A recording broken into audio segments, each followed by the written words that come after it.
الصادقين. فمن افترى على الله الكذب من بعد ذلك فأولئك هم الظالمون. قل صدق الله فاتبعوا ملة إبراهيم حنيفا وما كان من المشركين.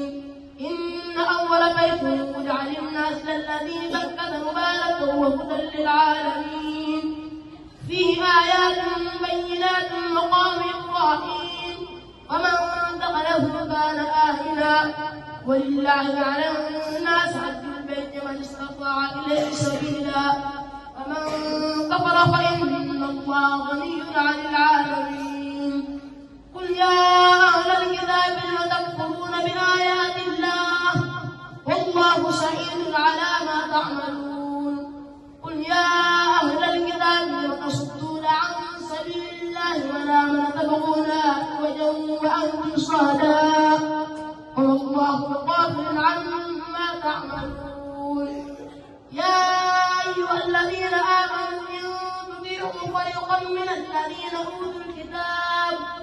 الذين أوتوا الكتاب يردوكم بعد إيمانكم كافرين.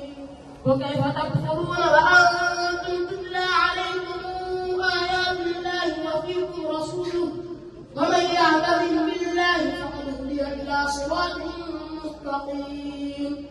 يا أيها الذين آمنوا اتقوا الله حق تقاته ولا تموتن إلا وأنتم مسلمون.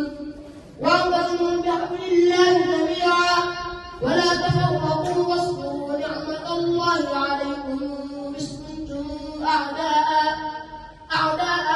فألف بين قلوبكم فأصبحتم بنعمته إخوانا وكنتم على شفا حفرة من النار فأنقذكم منها كذلك يبين الله لكم آياته لعلكم تهتدون.